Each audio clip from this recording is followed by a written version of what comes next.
What?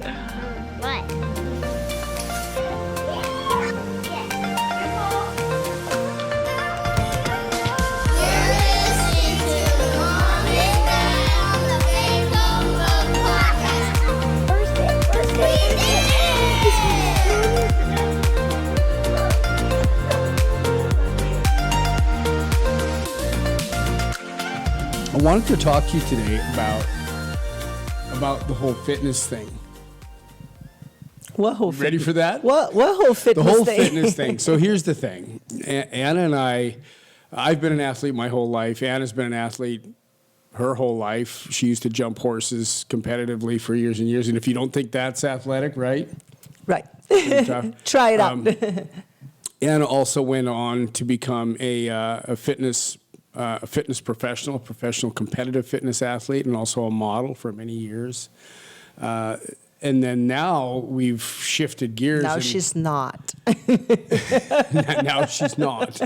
But now we really shifted gears, and it's not about, I was a competitive powerlifter, competitive bodybuilder, got into MMA, did all that. And now I don't want to say we work out for fun, because it's not. Well, it's fun, but it's not for fun. Right. We take it very seriously, but it's a whole other Experience. goals. I think the goals are different. Right. Would you agree? Well, absolutely, yes. I've seen so many that when they get out of, and I was like this for a while, when you get out of a competitive sport, the training is so all-consuming and so demanding. And then when you don't have a game, or you don't have a contest or a fight, or you don't have an event coming up that you're getting ready for, I think there's a tendency to... The on and off switch. Yeah, Yes. it's like it's either 100% on or 100% off. Yes. And you see so many athletes afterwards just let their fitness go. And part of it, when I used to train clients, you can really see that, with that type A personality, which it requires that kind of focus and commitment to achieve those kind of goals. But also, when you don't have the goals, you kind of like, Fall apart. yeah. Well, it's just easy when And it happened to me Yeah, for you a take while. it, hey, we're going out Friday. Yeah, let's go. Because the whole thing is when you're training for a show. I trained you for your show. I was Yeah. your coach and You your were. trainer. You got no wiggle room. When you got close to your show, if you were behind schedule, Yeah. it was 7 days a week. Everything is And timed so you and sacrifice recovery. so much and if you're a competitive athlete, you know what I'm talking about. You sacrifice so much to be in your sport, whether it's baseball At the or, top of your game. Yeah, Right, no matter right, what right. it is, because it's our kids. Our kids are in jiu-jitsu now, and then they eat for jiu-jitsu, and they sleep before they train, and everything is centered around that. We didn't put that pressure on them. Cadence is the oldest. She's 10, soon to be 11. Right. Emma and It's Romaine are 9, Cole 7. But the thing of it is that they want to get better. It's and what's required, They you see know? the difference if they train outside of their classes, and if they eat better, they Right. know. They certainly know when they don't eat well. And so it's a self-imposed thing now. Sure. It's not something we're pushing on them. It's just something they want to do. Like, I don't want to eat that. I've got to train in 2 hours. Right. And Comaine said today, he said, Dad, I want to pump iron more. He says, I want to get stronger. Yeah. You know what I mean? Yeah. And so it's just one of those things I think it just naturally happens when you're a competitive athlete. Anything that gives you an edge, you want to do. And in the absence of that, that's what I want to talk to you about, because you're, and I said a couple times. You shouldn't say No.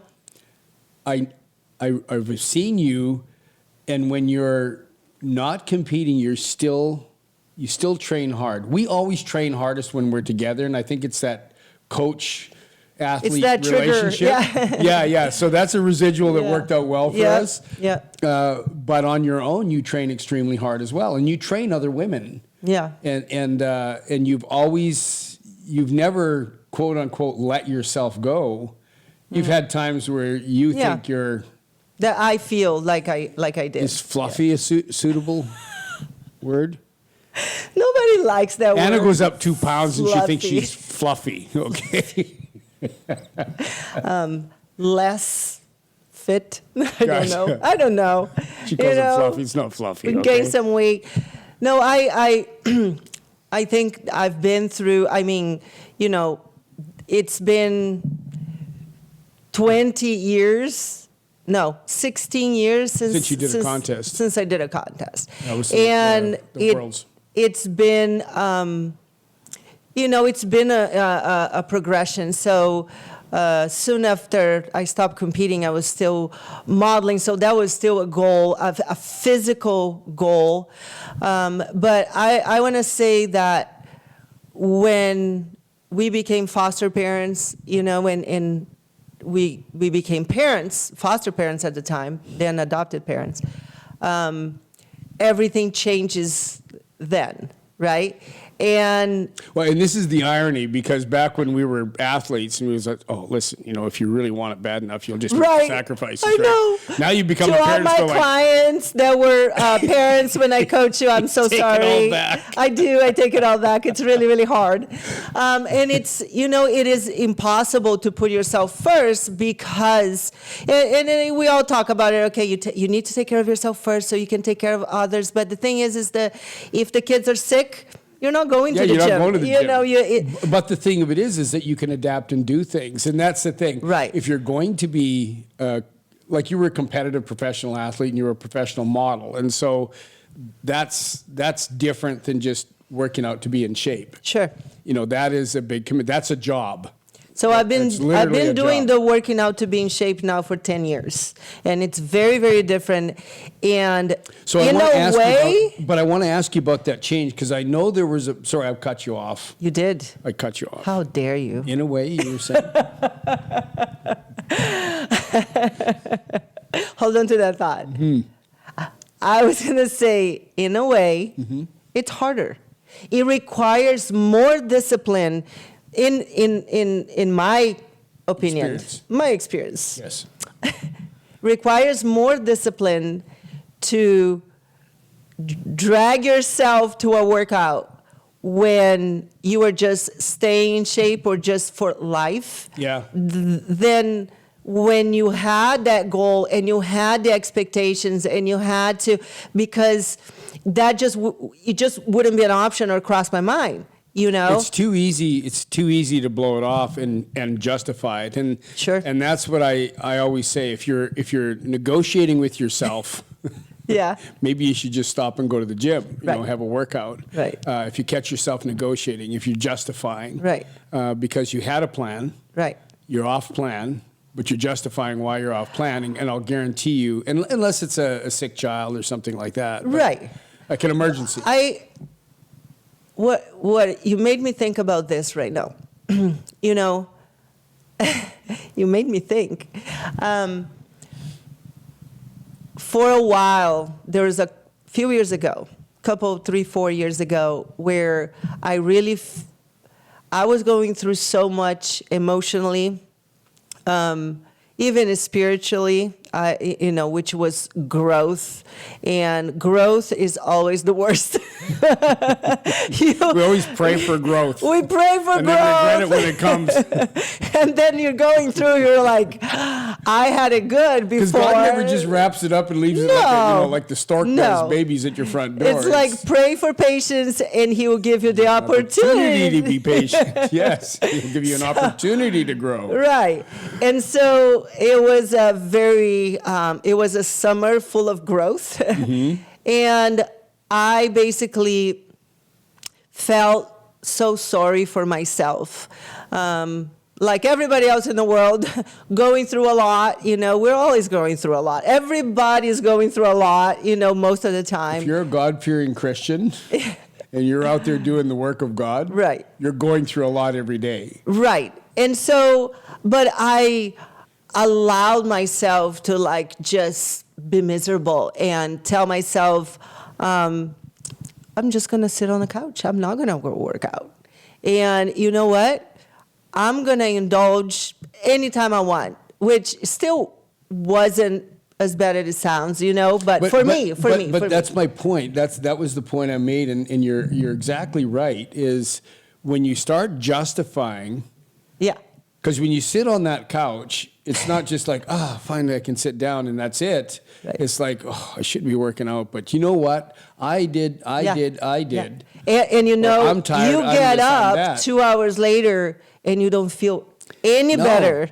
And you always wish that you would have went to the gym. Yes. And when you go to the gym, I always have like so many times, almost every time, I have this barn burner of a workout. Right. Come back, feel like $1 million, and Right. go, I'm so glad I went. You know? Yes. Even the days that you're not feeling your best, you do the best you can with where you're at. Right. Right. It could be walking on a treadmill or whatever it is. So anyway, after that summer, now I know, it was a year and a half ago. I know because Did you remember everything? Yeah, I do remember dates very well, but this is Anna, the competitor. Mm-hmm. Okay, I gained about however many 2 pounds. 2 pounds. I probably Fluffy, like 2 about pounds. 10 pounds over what I'm comfortable. When have you ever gained 10 pounds? Ever? You don't look at the scale. I do. Maybe one at a time, and then you lose it, and then you... No, I did. And Not 10 net pounds. over like a period of time. So it like sneaks in, in areas that used to be trim, 2 pounds. And of I have a wonderful husband. He never sees 2 any of pounds of this. fluff.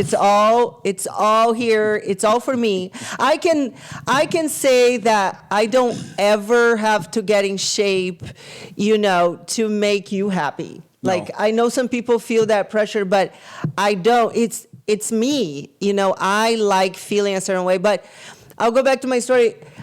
So I came out of the end of that summer, I felt like, okay, this was ridiculous. I feel horrible. I have no energy.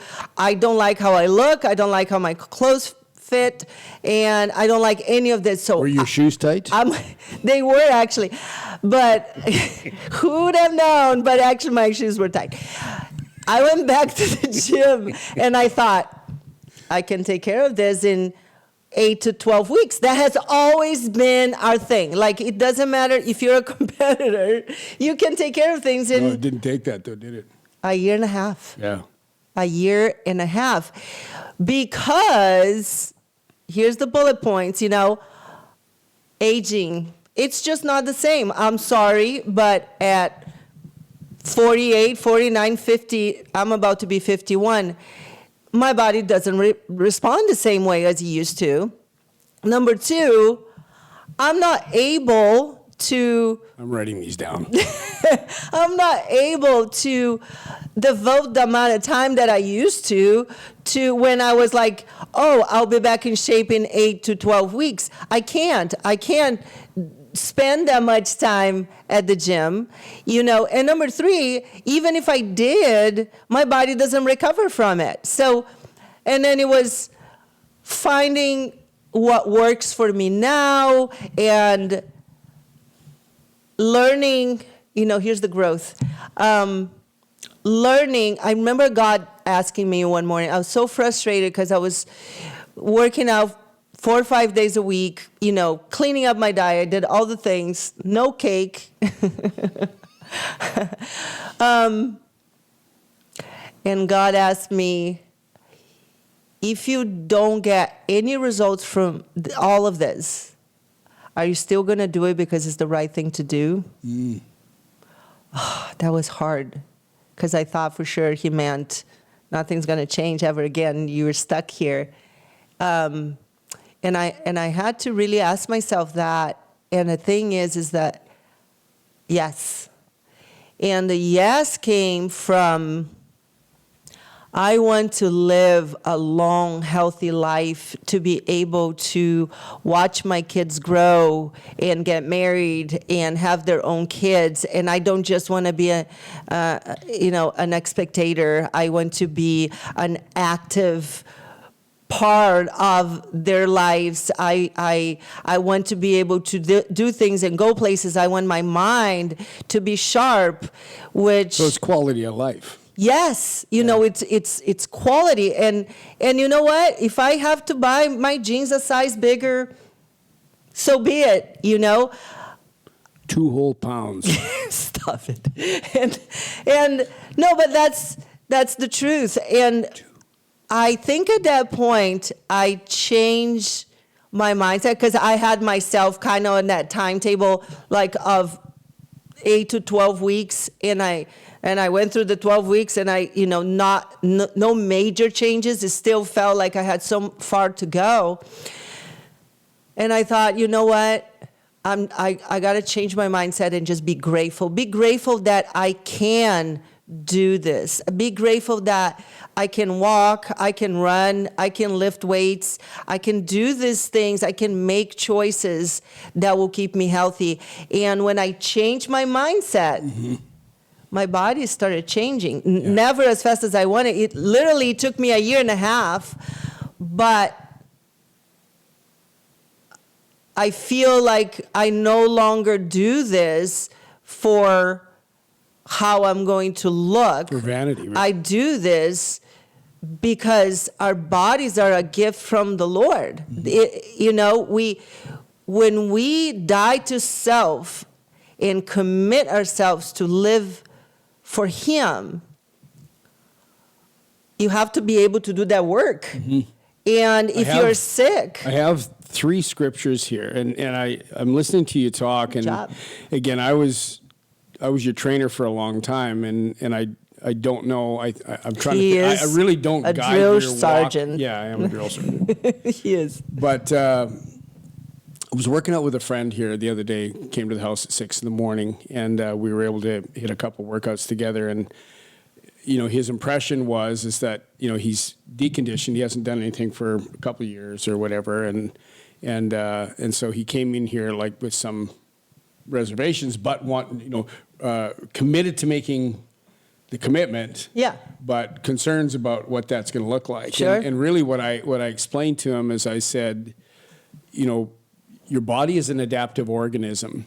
It adapts to whatever you do. So if you are doing no exercise whatsoever, you don't have to start doing 2 exercise in order to make change in your body. Right. You just have to do a little bit more, but do it consistently than you're doing now. And then your body will adapt in a short period of time, 2, 3, maybe 4 weeks, depending on your conditioning level.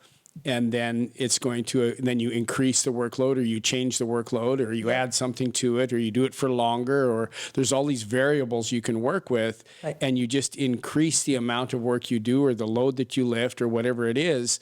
About what your body's adapted, you'll know, because you feel really good. The workout's easy. And so you do a little bit more. I'm going through that process right now because I haven't run for 2 or 3 months. Yeah. And so I started running, but what I do is I do treadmill sprints, and so I do 30 seconds on, 30 seconds off, and I start at an elevation of 5 degrees and whatever speed it is that I choose, and I do 3 sets. And what I do is I gauge it all off of my heart rate and my recovery time. Right. And so my max is 170. I try not to go beyond that, which for my age is pretty high, but I can. Yeah. I can It's do not a recommendation. Yeah, it's not a recommendation because that's actually pretty high. Do not follow the Terry Gillard plan. But I do that, and already, like I went today. Now, a couple days ago, we were at the beach with the boys, and I ran in the sand with Comaine, which almost killed me. But already I can see I'm doing my treadmill sprints, and I can do more. So it's easy to gauge that. And so, if there's a pass down here, if there's something we can pass on, it's that just you don't have to go 0 to a 90. Don't 90 try miles to an go hour. back to your last plan. No, Yeah. 'cause you'll end up hurt and discouraged and Yes. not get anywhere. And you'll make great progress for a while, and then it's going to stop, and you won't know what to do. Not sustainable. And if you just remember that, if you're always changing the thing that you're doing, so I'm doing boxing, and I'm doing running, and I'm lifting weights, and I'm doing all these different things. So my body always has something to adapt to. So it's always changing and moving forward. So that's, I think, number one. Number two is... And I got to say, this man, close to being 67, and I don't know if it's because, like, you really don't think straight when you work out. I'm not that bright. But he goes so hard, like you will never in a million years think that you are your age, because you don't have a sense Because I don't for act my age. no, you don't act your age, that's for sure. But no, you don't have a Terry Well, never in he fairness- lacks that, Yeah. oh, this is uncomfortable, I'm gonna stop. Yeah. He goes, this is uncomfortable, I'm This is gonna where we push start. a little, yes. And Because the idea is if it's easy, when it starts to get uncomfortable, that's the point that your body has adapted to. So if I'm going to make change, I have to go beyond that. And so sometimes I go too far beyond that. he but- does. And I used to criticize that, I'm gonna say, because he used to go to the gym and start his squats with 500 pounds. And then he couldn't walk for a week because, he hadn't done squats in however long. 2 years, 3 years. And so I'm like, honey, but, and that, don't do that. But on the other hand, I think that lack of, self-preservation has helped you, like, Follow me- your follow me body for more- doesn't know how old Follow your me for body more things is. You shouldn't do in the Like, gym, right? your body thinks that, you're like just really banged up 35-year-old because you, Well, in fairness, like I own a security company and I do active security now, right? Right. And I do, we do high threat contracts, but we do executive protection as well, and we protect our church.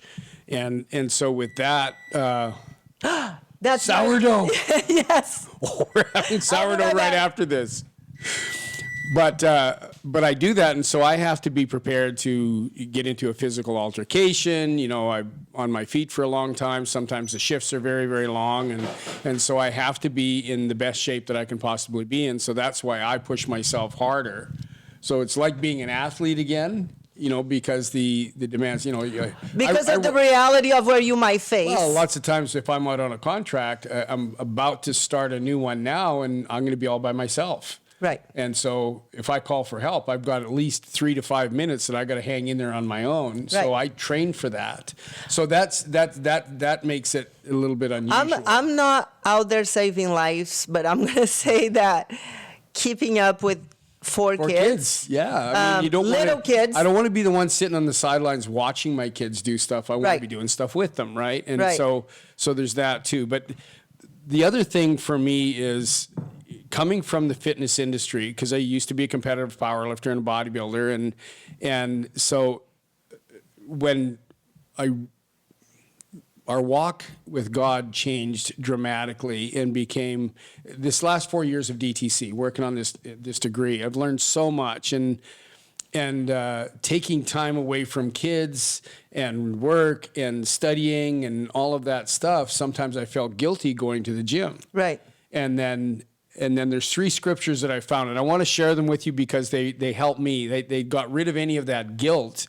I have a responsibility to look after my body, and that's not just working out, but it's eating, it's resting, it's hydrating, it's eating good, healthy foods. Living that healthy lifestyle is not about vanity, not for, Right. it can become that way. Right. But Colossians 3, verse 23, and whatever you do, do it heartily as to the Lord and not to men. So do things, do it with commitment and with excellence, with the spirit of excellence. Another one, 1 Corinthians 6, verse 20. For you were bought at a price, therefore glorify God in your body and in your spirit, which are God's. It's God's body. He gave it to us. Right. We are stewards of this body for the time that we are here, and we have a responsibility to look after it. And so just abusing it, so people go, oh, you can't have any fun. Well, filling my body with a bunch of stuff that makes me want to just sit around and be lethargic and doesn't feel good, Right.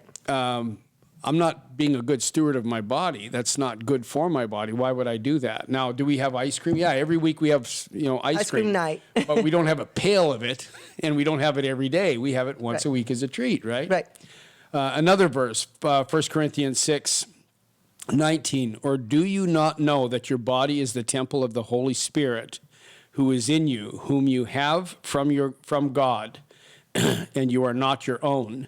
And that's the one, that's the big one for me.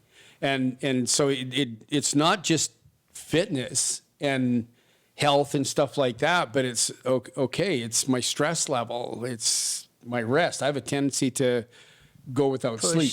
You know, I'll just push and push and push and push, and I have to stop doing that because that's not good for. Yes, I can do it, but the thing of it is, taking pride in abusing my body. Right.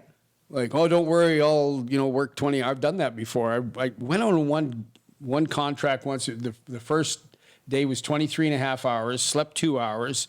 Second day next one was 20 hours, slept 2 hours, then 17 and a half hours. And it's like, yeah, you got stamina. No, you're just stupid. That's bad for your body. You know what I mean? And it's against the scripture. You're not supposed to. I mean, if you have to, yes. But that's not a point of, don't let it become a point of pride.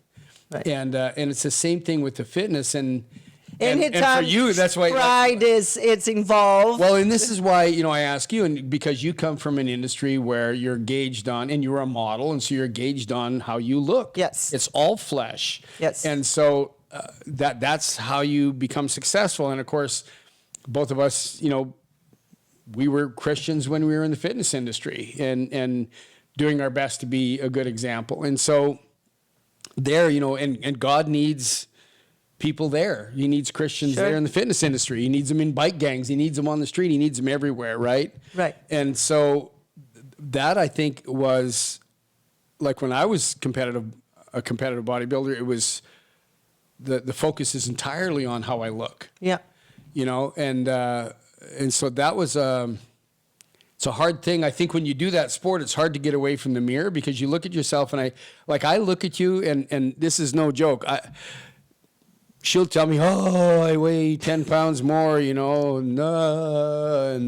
I'm like, okay. I'm not going to go into it, but one time, true story, Terry went to bed before me because whatever, he was really, really tired. And is this the hair story? Yeah. And that night, I decided that. Oh, she had hair down like the middle of her back. All of her modeling pictures, that was her brand. That was Anna with this beautiful hair. And she'd straighten it sometimes, and I liked it curly. Yeah. But she'd do that. And then I took a pair of scissors and I cut it like Halle Berry style. Because I thought, I'm not going to be, dependent upon my hair. That from my kids, not from my wife. That was way before kids. That was a growth. No, she took it right down to, not down to the wood, but it was short. Short. But cut short. I'll say this, and I learned a lot from that experience. I learned that don't ever let Anna stay up after I go to bed. I have to stay up, and I got to make sure she goes to bed first. Without scissors. Without scissors. No, I learned that, my hair doesn't define me. And that's a whole nother show. But I also learned he woke up in the morning and we had to go do some fitness videos. And I came to wake him up, and he looked at me. It was like he was ready to go like this. Like, he goes, did you cut your hair? I said, yeah. He's like, it looks good, he said. I'm like, wow, that was amazing, to look good. Well, not everybody had that reaction. Believe me, there's high expectations. I was shocked at strangers. How we talked too much and our camera shut off. But the point of my story, it was an amazing hair story. You had to be there. You have to go to the audio podcast on Spotify to hear all that, and just imagine our expressions. But I married a very good man that he truly loves me. If not for how I look, and or I did look, because now I'm getting older. So that's a whole nother Now podcast. she has gray hair. I do. I have gray hair. She looks really good. And not only that, my hair no longer accepts me coloring it. Mm-hmm.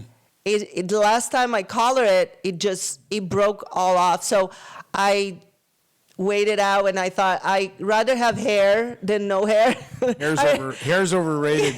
I'd rather have hair than gray hair than no hair. So we're going that direction. I know. I've got both, gray hair and no hair. Yes. Looks good on you, but not so good on me. But anyway, I think the big takeaway here is that it doesn't matter how old you are, your body is an adaptive organism. You can start at any time. It doesn't have to be ridiculous. What you have to do, though, is that you have to combine it.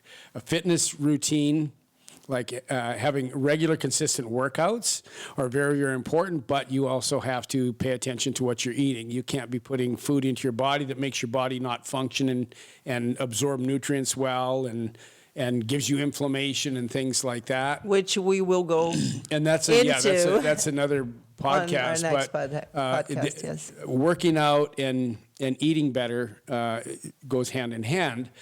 The other part of it is that most people that dive into this want to make a monumental change. They want to start right away. And so usually there's some diet. It's going to be, carnivore, or it's paleo, or it's, there's a million. Or a pill or a shot. A pill or a shot or something like that. And I don't judge anybody that wants to do that. I know when you turn that corner and you want to make that change, you want to make it now. And I understand that. Unfortunately, if you're doing it with fitness and food, it's going to take a while. If you're doing it with surgery, and I'm not recommending that, or pills, but if you do choose that route, it may happen more quickly. But at some point, you have to just get into maintenance mode. And at that point, what it is it's just good, sound nutrition and consistent working out. You're always going to end up there. And you're always going to end up there sooner or later, or doing nothing. And you're better off, doing something. And so if you just do it, doesn't have to be every day, but personally, I try to do something every day. If I'm really sore and tired, I take a day off and rest. So I don't set a schedule for myself. I just listen to my body, and if I'm super sore, I don't go that day. If I'm just a little tight, that's all right. I'll do something. If my legs are sore, well, then I'll do my upper body, or I'll run, or I'll stretch, or do something. But the point is just making fitness. It really is a lifestyle. The food is a lifestyle. But it's also biblical. We're supposed to look after. We're supposed to be good stewards of our body. Right. That means don't beat it up in the gym. Just train it. And then go home and eat well and rest and don't neglect it. Go on with your life. But really it's and the other thing I want to touch on just before we wrap up is that it's always going to be, no matter what, if you haven't been training and you haven't been eating well, it's going to be a massive adjustment at the first because everybody is in a routine.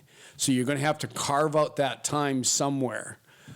Don't set yourself up without being cognizant of that. Don't set this up to fail by not making adjustments in your schedule or how you spend your time. Right. You may have to get up earlier or give up a TV show or give up an hour of scrolling or whatever it is that you do, but you're going to have to make a sacrifice somewhere to fit it in, but make sure you make room for it. Otherwise, it's going to be hard to sustain.